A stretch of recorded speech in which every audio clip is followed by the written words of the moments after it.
Hello friends, Rizwana 2.0 education channel में आपका बहुत बहुत स्वागत है। Friends, first of all I would like to tell you that this channel is made for class 9, 10th, 11th, 12th UP board and we will get secure 90 plus in 2022 UP board examination. So friends, join this channel now and I have bonus tips for you friends. You can ask any doubts about your class, live, exam, whatever you want with direct call or WhatsApp message friends. Okay friends, and यहाँ पर आपको target 90 plus का लेकर के चलेंगे हम 2022 board examination के लिए। जो बच्चा 10th और 12th के लिए है उसके लिए, और जो 9th और 11th के लिए है उसकी भी अच्छी तैयारी यहाँ पर से कराई जाएगी। फ्रेंड्स, यूपी बोर्ड एग्जामिनेशन यहाँ आप देख सकते हैं गारंटीड है, आपको 90 प्लस यहाँ से बिल्कुल सिक्योर कराए जाएंगे।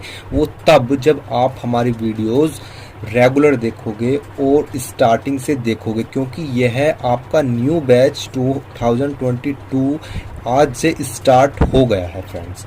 ओके फ्रेंड्स, यहाँ से आपको क्या क्या मिलने वाला है देख लीजिए। आपको यहाँ से PDF नोट्स मिलेंगे बिल्कुल फ्री, आपको कहीं जाने की ज़रूरत नहीं पड़ेगी कि आप वहाँ से क्वेश्चन ढूंढो। आप डायरेक्ट आप हमारी वीडियोस देखिए, आप वहीं से सब कुछ कवर कर लोगे और 90 प्लस आसानी से गेट कर लोगे। ओके देखिए, फ्री कॉलिंग फॉर डाउट्स। यदि आपको कोई डाउट्स है लाइक लाइफ से संबंधित, क्लास से संबंधित, एग्जाम से संबंधित, sadness, happiness, whatever you want, you have any doubts in your minds, you can ask. We are providing you a number 7500699642। आप कॉल कर सकते हैं, मैसेज कर सकते हैं, कुछ भी कर सकते हैं। देखिए, इजी मेथड विद ट्रिक, आपको इजी मेथड से अच्छे समझाया जाएगा और विद ट्रिक के साथ आपको याद कराया जाएगा। बिल्कुल भी टेंशन लेने की आपको ज़रूरत नहीं है फ्रेंड्स। आप चाहे ये सोच रहे हो कि हम याद कैसे करेंगे, आप कुछ भी, आपके पास बुक्स हो ना हो कोई प्रॉब्लम नहीं है। आप 10th, अगर जो बच्चा 9th में था वो 10th में आ गया है, वो तैयारी शुरू कर दे अपनी। ठीक फ्रेंड, देखिए यहाँ से class 9th, 10th, 11th, 12th every subject की आपको यहाँ से वीडियोस मिलेगी। इंग्लिश, साइंस, सब सब्जेक्ट की आपको वीडियोस मिलेगी। हमारी टीम इस पर बहुत अच्छे से काम कर रही है। एवरी सब्जेक्ट की यहाँ से टीचर आपको प्रोवाइड कराएंगे। देखिए, यहाँ से हर प्रकार का पढ़ाया जाएगा, एवरी सब्जेक्ट के लिए पढ़ाया जाएगा।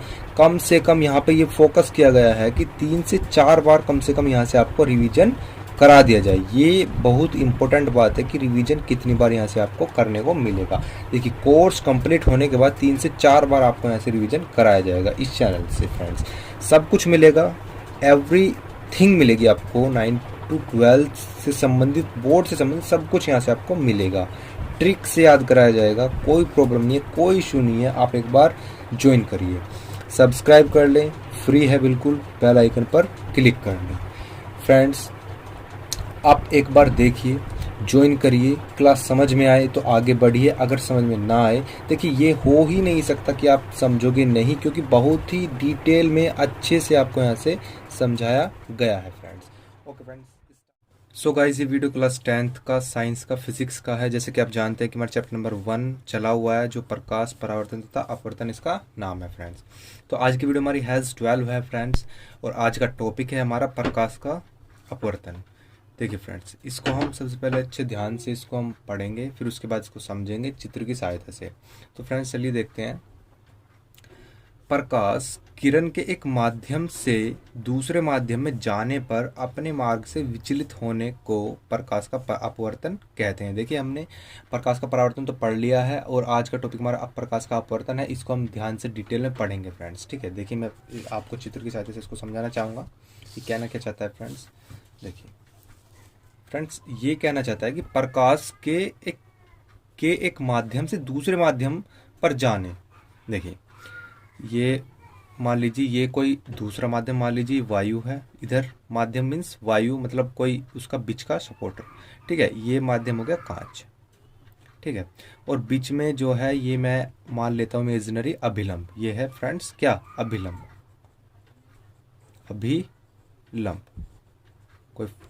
ठीक है फ्रेंड्स, अब देखिए ये कह रहा क्या है। ये कह रहा है कि प्रकाश किरण के एक माध्यम से दूसरे माध्यम में जाने पर, मान लीजिए यहाँ से कोई प्रकाश किरण इस टाइप से आई, जाने पर अपने मार्ग से विचलित होने को प्रकाश का अपवर्तन कहते हैं। यहाँ से ये जो किरण है वो विचलित हो गई, अपवर्तित होने के बाद ये किरण या तो इधर को चली जाएगी, इस अभिलंब से दूर हट जाएगी, या इस अभिलंब के पास आ जाएगी। तो इस प्रोसेस को, जो ये विचलित हुई है, इस पूरे प्रोसेस को क्या कहेंगे फ्रेंड्स? हम प्रकाश का अपवर्तन यहाँ से हम इसको कहेंगे। सिर्फ क्या है यहाँ पर कि इस किरण का विचलित होना ही प्रकाश का अपवर्तन कहलाता है। अब हम इसको आगे पढ़ेंगे कि अभिलंब से दूर हटती है तो तब क्या होता है, और पास आती है तो तब क्या होता है। ये वाली किरण फ्रेंड्स आपतित है जो आ रही है, ठीक है, आपतित, ये वाली किरण। और ये वाली किरण जो है, जो वो हो जाएगी, विचलित हो जाएगी, उसको बोलेंगे हम अपवर्तित, ठीक है, अपवर्तित फ्रेंड्स, ठीक है। चलिए देखिए, यहाँ पर मैंने जो है चित्र ड्रॉ कर रखा था पहले से ही, और मैंने वैसे भी आपको बता दिया है, ठीक है। चलिए अब आगे देखते हैं।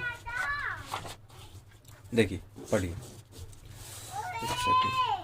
देखिए, यदि अपवर्तित किरण आपतित किरण के सापेक्ष अभिलंब की ओर झुक जाती है तो दूसरे माध्यम को पहले माध्यम के सापेक्ष सघन कहते हैं। देखिए मैं इसको आपको एक नया पेज लेकर के आपको समझाना चाहूँगा। देखिए ये कहना चाह रहा है, ये कहना चाह रहा है, आपको दिख रहा है, ठीक है, ये कहना चाह रहा है। देखिए ये यहाँ पर मान लीजिए ये वायु है, ये आपका कांच है, क्लियर, ये आपका क्या हुआ, ये आपका हो गया अभिलंब। ये कह रहा है कि यदि अपवर्तित किरण आपतित किरण के सापेक्ष, यहाँ से कोई किरण आई, आपतित किरण आई, अब यहाँ से अब इसका अपवर्तन हुआ और ये अपवर्तित हो गई किरण, या तो वो अभिलंब से दूर हट जाएगी या वो पास आ जाएगी। इसमें कह रहा है कि अभिलंब की ओर झुक जाती है, या अभिलंब की ये इस टाइप से आ जाती है, मतलब इस टाइप को झुक गई, इस साइड को इस टाइप से ये झुक गई, तो क्या कहते हैं? तो दूसरे माध्यम को, इस वाले माध्यम को, जो दूसरा माध्यम है, कांच है, इस माध्यम को पहले माध्यम के सापेक्ष क्या कहते हैं? सघन कहते हैं। ये सघन हो गया है दूसरा माध्यम पहले माध्यम के सापेक्ष। समझ में आया फ्रेंड्स? ये आपतित किरण हुई हमारी, ये अपवर्तित किरण हुई। समझो एक बार, जब कोई किरण आएगी वो अपवर्तन के पश्चात अभिलंब की ओर झुकेगी, तब पहले दूसरे माध्यम को पहले माध्यम के सापेक्ष सघन कहते हैं, ठीक है, ठीक है फ्रेंड्स। देखिए यहाँ पर इसने बताया है, देखिए किरण वायु से कांच में जा रही है। देखिए मैंने आपको अभी बताया, किरण जो है वायु से कांच में जा रही है और अभिलंब की ओर ये जो है झुक जाती है, तथा अपवर्तित किरण अभिलंब की ओर झुकी है, अतः कांच वायु के सापेक्ष सघन है।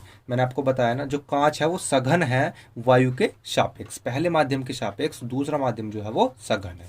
और दूसरी कंडीशन में देखिए, पढ़ लेते हैं इसको, परंतु यदि अपवर्तित किरण आपतित किरण के सापेक्ष अभिलंब से दूर हट जाती है, देखिए यहाँ पर तो अभिलंब के पास आई, और यदि यही किरण जो है इससे दूर हो जाएगी, इस टाइप से आकर के निकलेगी, इस टाइप से दूर हो जाएगी, इस डायरेक्शन में जाएगी, तब क्या होगा? तब होगा फ्रेंड्स, दूसरा माध्यम जो होगा वो पहले माध्यम के सापेक्ष विरल होगा, विरल। समझ में आया फ्रेंड्स? देखिए पढ़ लेंगे इसे। तो दूसरे माध्यम को, इस वाले माध्यम को जो कांच है, पहले माध्यम के सापेक्ष विरल कहते हैं। देखिए ये वाला जो सेकंड माध्यम होगा हमारा कांच, ये क्या हो जाएगा फ्रेंड्स? ये हमारा विरल हो जाएगा। कब होगा विरल? जब जो हमारी प्रकाश किरण है वो अभिलंब से दूर हट जाएगी, और जब पास आएगी तो वो सघन हो जाएगा इस माध्यम के सापेक्ष, वायु के सापेक्ष, और जब ये दूर हट जाएगी तो क्या हो जाएगा? विरल हो जाएगा वायु के सापेक्ष, मतलब पहले माध्यम के सापेक्ष, ठीक है। ये यहीं पर यही सारी चीजें लिखी है जो मैंने अभी आपको बताई। देखिए किरण कांच से वायु में जा रही है, कांच से वायु में जा रही है, तथा अपवर्तित किरण अभिलंब से दूर हटती है, अतः वायु कांच के सापेक्ष विरल है। ये देखना फ्रेंड्स, विरल है, यहाँ पर इसने बता दिया है क्या है? विरल है, ठीक है। आगे पढ़िए।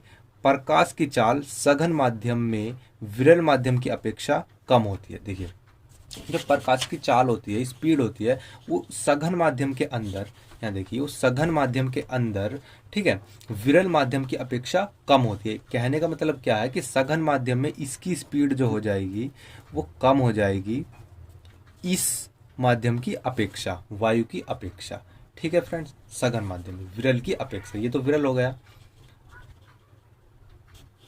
इसकी अपेक्षा क्या हो जाएगी? स्पीड इसकी कम हो जाएगी, ठीक है। देखिए यहाँ पर मैंने आपको बता भी रखा है, जो मैंने अभी आपको बताया, ये जो है आपतित किरण यहाँ से आई और ये अपवर्तित हो गई, अभिलंब के पास आ गई, ठीक है। अभिलंब के पास आने के बाद तो क्या हुआ? जो दूसरा माध्यम हुआ वो पहले माध्यम के सापेक्ष सघन हो गया और यहाँ से अभिलंब से दूर हट गई तो दूसरा माध्यम जो है वो पहले माध्यम के सापेक्ष विरल हो गया। ठीक है फ्रेंड्स, आगे देखते हैं प्रकाश के अपवर्तन के नियम। फ्रेंड्स अभी हमने देखी परिभाषा देखी कि किस टाइप से कार्य करता है अपवर्तन, किस टाइप से होता है। अब इसके जो दो नियम है, जैसे कि परावर्तन में आप जानते हैं कि उसके भी दो नियम थे, ठीक उसी प्रकार अपवर्तन के भी यहाँ से दो नियम है। देखिए देख लेते हैं।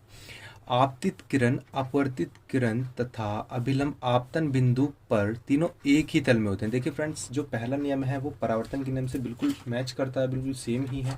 देखिए मैं आपको यहाँ से बताऊंगा, ये मैंने आपको चित्र बनाया था। देखिए ये कह रहा है कि आपतित किरण और अपवर्तित किरण और अभिलंब जो है वो तीनों क्या होंगे, वो एक ही तल के अंदर होंगे। ठीक है, जो दूसरा नियम है वो चेंज है। देखिए दूसरा नियम जो होता है वो स्नेल के नियम से नाम से भी जाना जाता है और कभी कभी एग्जाम में इस टाइप से पूछ लिया जाता है कि स्नेल का नियम लिखिए। देखिए किन्हीं दो माध्यमों के लिए तथा एक ही रंग प्रकाश के लिए आपतन कोण की ज्या तथा अपवर्तन कोण की ज्या का अनुपात एक नियतांक होता है।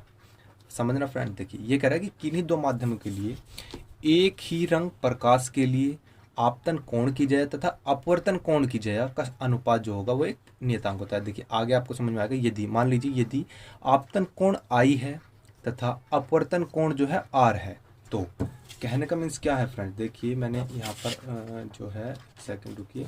देखिए ये देखिए ये हमारा जो होता है फ्रेंड्स, यहाँ से आपतित किरण आई, अपवर्तन होने के पश्चात ये अपवर्तित हो गई किरण, ये अभिलंब की तरफ को झुक रही है। और देखिए ये जो आपतित किरण ये वाली हुई हमारी और ये अभिलंब हुआ, तो इनके बीच के कोण को कहेंगे आई, आई से डिनोट करते हैं। और ये जो अभिलंब के पास आ रही है किरण और ये अभिलंब हो गया, तो ये वाला कोण हमारा क्या हो जाएगा फ्रेंड्स, आर। फ्रेंड्स समझ में आया आपको। देखिए यहाँ पर आपको यही बताया गया है, यदि आपतन कोण आई तथा अपवर्तन कोण आर है तो ये देखिए साइन आई अपॉन में साइन आर नियतांक इक्वल टू नियतांक, यही बताया गया था। देखिए कि ये जो है इसका अनुपात होता है, ये अनुपात का मीन्स होता है डिवाइड, भाग। ठीक है, इस नियम को स्नेल का नियम भी कहते हैं। इस नियतांक को पहले माध्यम के सापेक्ष दूसरे माध्यम का अपवर्तनांक कहते हैं। ये जो नियतांक है इसको पहले माध्यम के सापेक्ष दूसरे माध्यम का अपवर्तनांक कहते हैं। अब अपवर्तनांक को जो है n, जो छोटा n है उससे डिनोट करते हैं। ठीक है, इसके दोनों ओर क्रम से है पहले तथा दूसरे माध्यम का संकेत लिया जाता है। इसके दोनों ओर जो क्रम से लेंगे हम, वो पहले माध्यम और दूसरे माध्यम का संकेत ले जाए। जैसे यदि किरणें जो है वायु से मतलब एयर का डिनोट करेंगे ए से, कांच में जा रही है मतलब ग्लास का जी से कांच में प्रवेश करती है, तो अपवर्तनांक को ANG से प्रदर्शित करते हैं तथा यह वायु के सापेक्ष कांच का अपवर्तनांक कहलाता है। कहने का मीन्स क्या है फ्रेंड्स, ये जो न्यूमेरिकल्स में आता है, ये तो अभी तो सिलेबस में नहीं है आपके, लेकिन आता है तो इस टाइप से आता है कि वायु के सापेक्ष कांच का अपवर्तनांक इतना है। ठीक है, ये इसको हम बोलेंगे वायु के सापेक्ष कांच का अपवर्तनांक। ये n जो है ये अपवर्तनांक को जो है डिनोट करता है। इक्वल टू किसके हो जाएगा, साइन आई अपॉन में साइन आर के। ये जो है ये नियतांक हमारे यहाँ पर कार्य कर रहा था। ठीक है फ्रेंड, तो आई होप आपको जो प्रकाश का अपवर्तन जो है समझ में आ गया होगा। मिलते हैं फ्रेंड्स नेक्स्ट वीडियो में।